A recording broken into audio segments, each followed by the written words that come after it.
Hi, how's it going? This is Resident of Collinwood for YouTube, Resident underslash of underslash Collinwood for BitChute.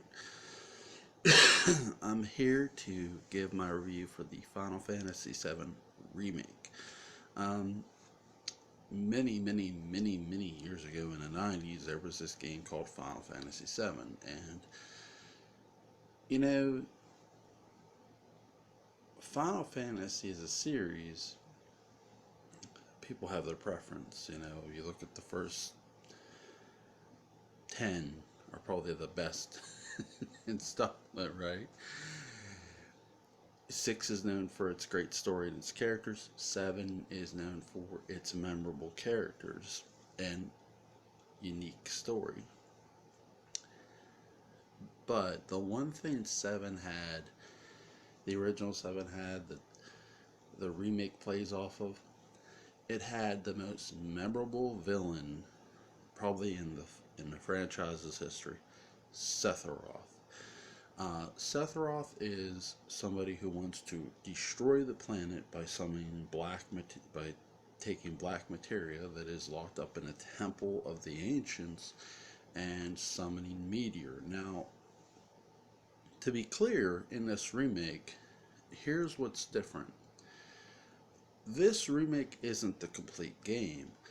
Unlike in the original, where you got the complete game, the remake, this isn't the complete game. So this game isn't over. When you beat this game, you're only beating the Midgar story, which is getting out of Midgar. But there is a shitload of things to do, and that's one thing I already love about this game. There's a lot of gameplay. Yes, there's cutscenes. I don't mind cutscenes as long as you can give me the gameplay to back it. If you can give me the gameplay that keeps me in the game. And usually RPGs do. And that's exactly what this RPG does. It gives you a shitload of gameplay, a lot of side missions. You can literally walk around, free roam. And that's what I'll say is the free roaming is a part of the gameplay, and I love the free roaming. I love the fact that you can just go through Sector 7, go through Sector 5, the slums, and play this game and be able to do all these cool missions. I love how they had the shops, the potions. I think I got every music theme, if I'm not mistaken. I will go back. I am probably going to go back and play this game again at some point because it's just a lot of fun. This game takes you into the gameplay. Now, the cutscenes, are they good? Yes, they're very, very good. The voice actors did an amazing job. Um, you have Cloud Strife, Tifa Lockhart, Aerith Gunsbaugh, Barrett Wallace, Red 13. A cameo appearance by the Kate Sith? I'm probably mispronouncing. I don't know if it's Kate Sith or Cat Sith. I've never known that even in the original. But you have an appearance by Kate Sith, who is actually, if you've never played the original, I'm going to give you a bit of a spoiler. Kate Sith is a stuffed cat toy that is remotely controlled by someone who works at Shinra headquarters, and that someone would be Reeve Titsui. I probably just butchered the character's last name, but he works for Shinra. He's one of the Shinra executives. He's very, very high up. He's close to the president. And after the fall of Sector 7, Reeve is really torn about his loyalties to the Shinra and the Shinra cause. He did honestly believe in them, though. He honestly did believe in their cause. But things happened. So, what is the cause of this remake, you ask? My friends, fellow Final Fantasy fans, look no further than the game's antagonist, Sephiroth himself, because Sephiroth knows you beat him in the original Final Fantasy VII, and he wants some revenge. And not only does he want revenge, he wants to make sure you don't succeed a second time. Call this remake slash alternate reality, because in every way it is. Things do change in this remake, that hence the name remake, right? In the original, when the Sector 7 pillar falls, Biggs, Jesse, and Wedge, all three die. In this remake, Jesse dies, Biggs and Wedge live. I'm not shitting you. I'm surprised I've listened to some reviews and no reviews have mentioned this. I'm sort of shocked. Maybe they just skipped over it, because that is a big deal. I mean, that's a change in the game that's significant. I mean, they literally did. A lot of people did die in the pillar crash because of it crashing in the slums, and because the plate was above, people lived above the plate and people lived below the plate. And when a pillar crashes and a plate comes down, a lot of people die. And a lot of people still do die, but there are survivors. You actually get to help escort some of the people out, and you get to play as Aerith. I like how you get to play as Aerith, Tifa, Barrett. You do get individual gameplay of these characters, which I love. Again, there's a shitload of gameplay. It's not just playing as Cloud. And you get to save Marlene. I love that the game developers and the storytellers told you that and how that went down. Does Aerith realize that Sephiroth, that things are different here?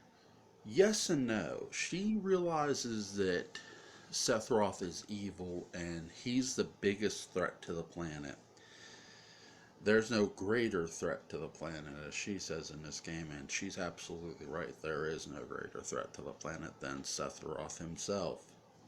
Now, Shinra, are they evil? Yep, they are. You know, Shinra's a bunch of bastards, and they have a lot of money, and they have an entire army on their side. They have a Professor Hojo who has been experimenting on people for years, and if you haven't played the original game, I'm going to give you another spoiler. Hojo is actually Sephiroth's father. No shit. um, so, which this actually has to do. What happens with. I can't wait till they do Vincent and they get into the story of Vincent. I've given you guys my pick of who should voice Vincent on Twitter. So that's, to me, I can't wait to see what they do with the rest of this game, because so far I give this game a straight 10. If this does not win Game of the Year, something's wrong. I mean, the gameplay is amazing, the scenery is amazing when you're walking around, the design of the game just takes you into the world of Midgar. It takes you there. It literally, is this better than the original? It's funny because I'm sitting here saying this game's not finished, and it's not. It's far from finished. You know, there's a whole other set of story to tell. Now, there are things that have changed, like I've said, right? You fight Sephiroth at the end of Midgar, but you still have to go on that journey outside of Midgar. Beating Sephiroth and the Whispers causes the change to happen, or is the change going to happen where Aerith doesn't die?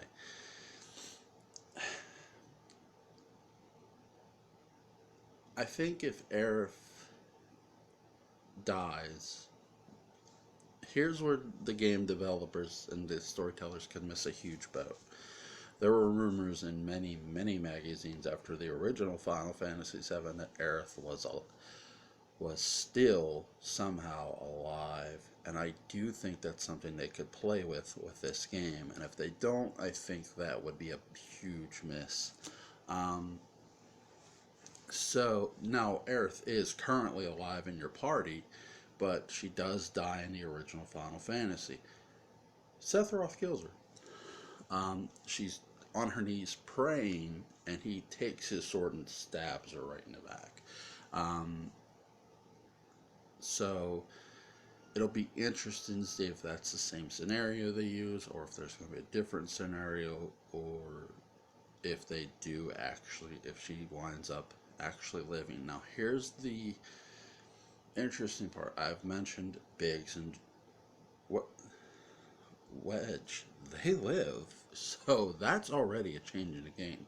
There are changes in the game. There are things that don't happen that did, and there are things that do happen that didn't, and I've already mentioned them. So here's the thing that didn't happen in the original. You didn't fight Sephiroth at the end of the Midgar Road. You let's see. I'm trying to think of all the things that happened in the original. You didn't get to ride a motorcycle with Jesse, right?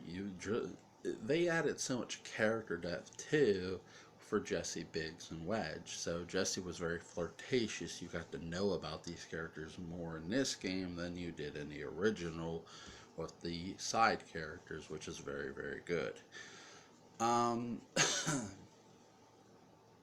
to think what else. What was I saying? And I'm gonna go back and probably kick myself for things I missed. Um, I'm trying to think. I don't think I've missed anything so far with the game. Um, I do want to get. I am probably going to go back and play because there are things I did not do in the game. I did a somewhat. I did a lot of the side quests, not all, but I do want to go back and do it again. It's a lot of fun to play. Gameplay replayability is through the roof. You will have a world of fun with this game. What's my biggest pro of this game is the way they did it. I think it's amazing so far. And what's my biggest con of this game?